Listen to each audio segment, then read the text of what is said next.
Welcome to the Properties to Profit podcast. I'm Michael, your host. Excited to share with you my journey from a six-figure job to building a successful real estate business. Each episode will explore various aspects of real estate investing, from wholesaling and flipping to managing rentals. I'll share the lessons and insights I've gained, aiming to help you avoid mistakes and achieve your financial goals. Expect guest experts, valuable tips, and practical advice to guide you on your own real estate journey. Thank you for tuning in. If you find any value in this podcast, please subscribe, share, and follow me on social media. Let's turn properties into profits together. Good Monday morning, guys. Michael here on Properties to Profits. And today's Monday Mindset episode, I wanted to talk about learning to say no. Recently, I've had a couple of people reach out to me asking, hey, how do you say no to things? And that is such an important skill to learn. I believe saying no has really started to allow me to build success here in my business and my company and my life, a better life for myself. It's just saying no to the things that I want no part of. And so what I want to talk to you guys, how I've learned to say no, because I believe it is so important to say no to things. So first things first, learning to say no to things allows you to do the things you enjoy or do the things that actually matter to you in life. Allows you to achieve things that are important to you. And so for me, what really allowed me to start saying no was in 2018. It is no secret that I had a depressive state at that point. My mindset wasn't right. And how I started to build that up is I just started to say no to things. I tried to please everyone, and I learned that I couldn't please everyone. And so if I wasn't going to please everyone, I might as well only do the things where I could please the most amount of people that brought me joy. Let that sink in, guys. You're never going to please everyone, so stop trying. Don't be afraid to say no to them. Don't be afraid to put your feelings, your family's matters first. So many times I didn't do that, which led me to a place where I knew I wasn't going to please everyone. And at that point, I had no joy in my life, no fulfillment in my life, because I was trying to please everyone else and never looked after myself.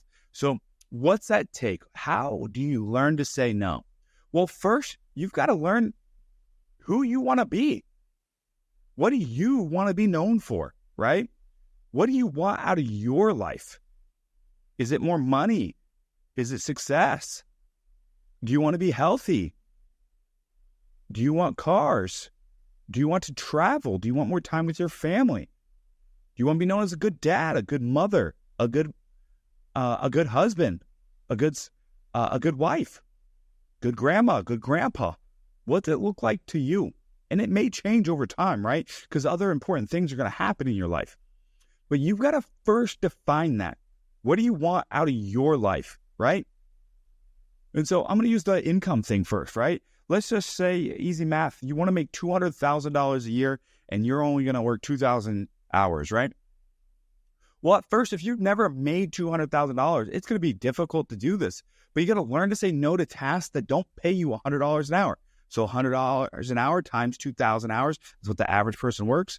Is 2,000 hours a week, or 2,000 hours a year. That's assuming 40-hour work weeks, 50 weeks, taking 2 weeks vacation, right? That's the average W-2. So you've got to learn to say no to tasks that do not pay you at least $100 an hour, or that you can't find someone to pay you for that. So for example, for me, I stopped walking my dog, right? I might walk my dog because I enjoy that task, but like I don't go home in the middle of the day from work to walk my dog anymore, right? Because I could pay someone $20 to $25 an hour to do that. And that's not worth my time anymore. I want to make $200,000, right? So I'm not going to do any tasks there. I could pay someone $35 to mow my lawn. So I do, right? It takes me about 45 minutes to mow my lawn. Okay, I don't have to do that anymore. Now I don't need a lawnmower anymore. So I'm cutting down costs there. I won't move myself anymore because I want to make that kind of money. Movers make $25 an hour, right? $30 an hour as labor. So I'm not doing those laborious tasks, right? I could pay someone to pick up my mail. I don't pick up my mail anymore. I could pay someone $20 an hour, right?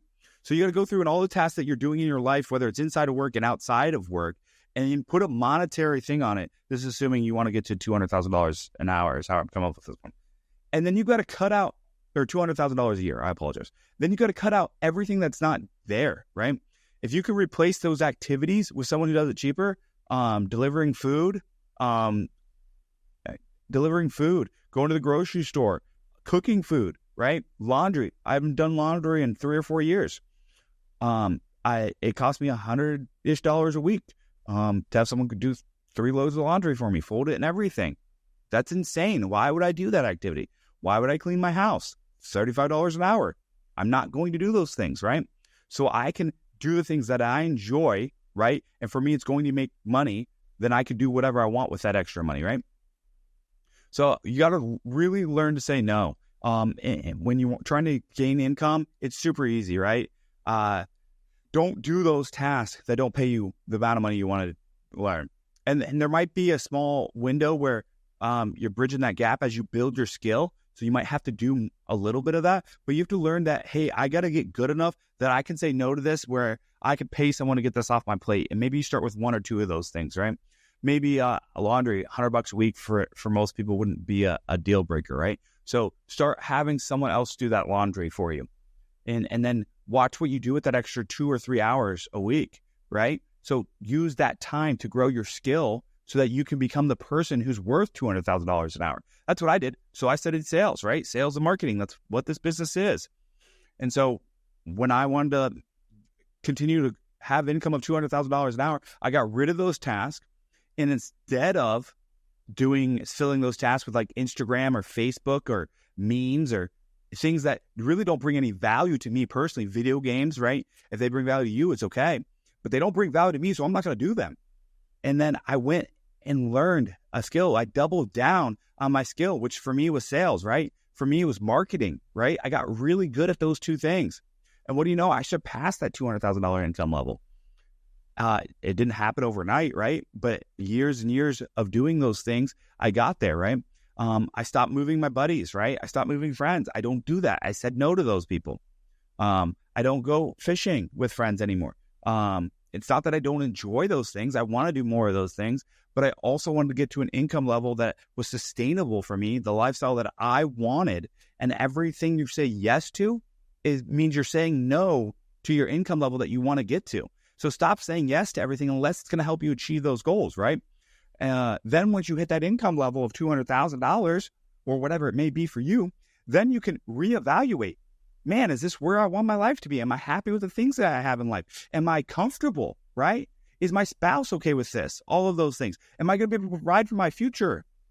Whether that's your wife and kids or whatever that role might be for you. If it's yes, then you can start to do the things you enjoy, right? You can start to do more because once you've reached the level of $200,000, it's easy to stay flatline there, right? And you got to do this with everything in your life, right? I know you guys have heard me talk about the 4 Fs, family and friends, finances, right? Fitness and health, right? And then, what's the last F? Faith. Whether that's faith as a religion and faith in yourself, it's a combination of both of those, I believe. And so you got to reevaluate in all those things and say no to those things that aren't ultimately helping you reach those goals in your life. There will be other times in your life that you get to go fishing, that you get to get on Instagram. But what it's costing you not to make $200,000 a year is the difference between where you want to be. So if you want to be at $200,000 and you make 60, it's costing you $140,000 a year not to go make $200,000 this year. Why not? You just have to execute. The knowledge is there. There's YouTube for everything, right? There's podcasts.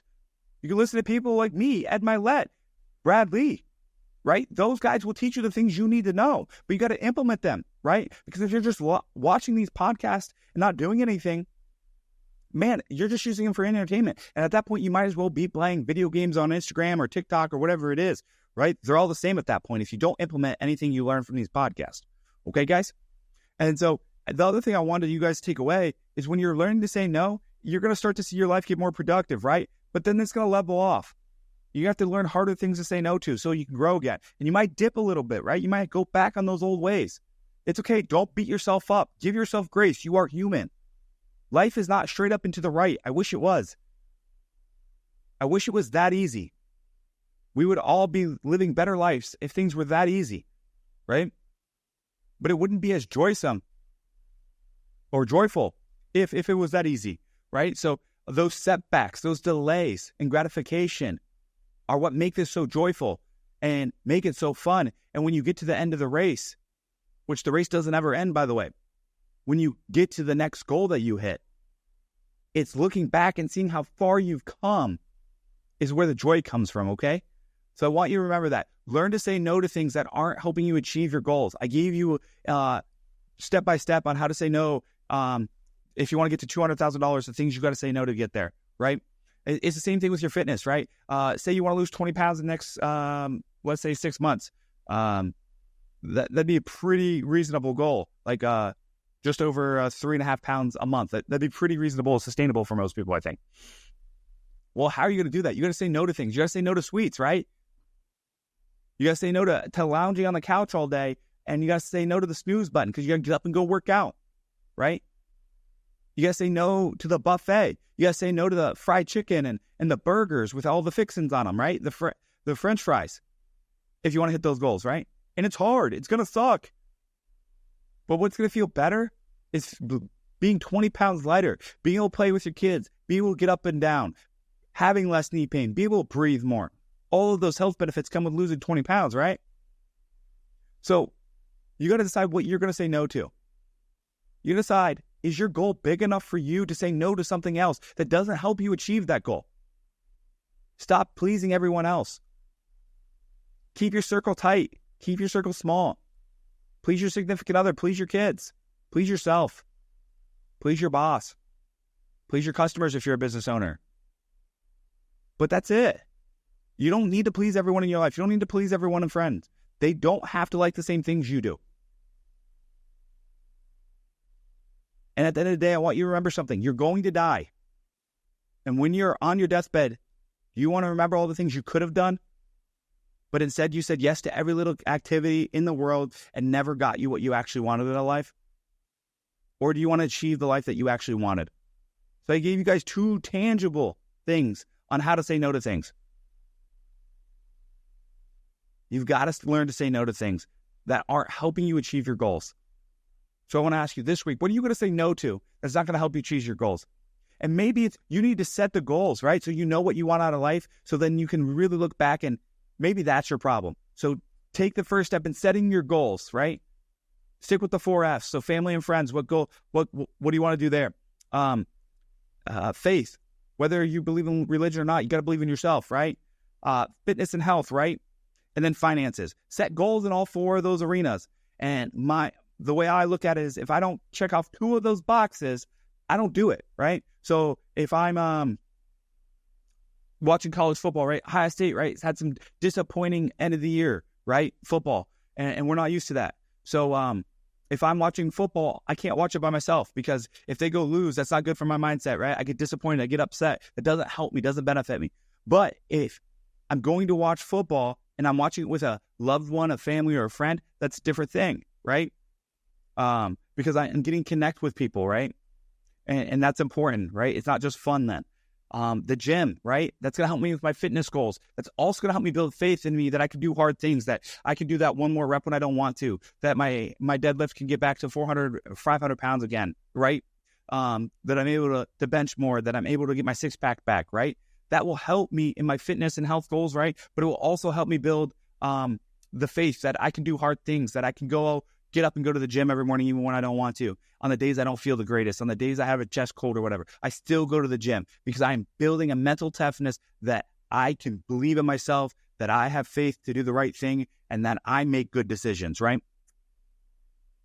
So that's what I really want you guys to take away from this, guys, is make sure that when you're setting these goals, if it doesn't help you fulfill one of these 4 F's, of the major goals that you set for yourself underneath those, don't do them. Don't do them. So what are you going to say no to this week so that you can hit your goals, guys? I appreciate you guys and hope you guys have a great day. Thank you for listening to the Properties for Profit podcast. I hope you found today's episode valuable. If you enjoy the show, please subscribe and share it with others who might benefit. Follow me on social media for more updates and tips. Until next time, keep turning properties into profits.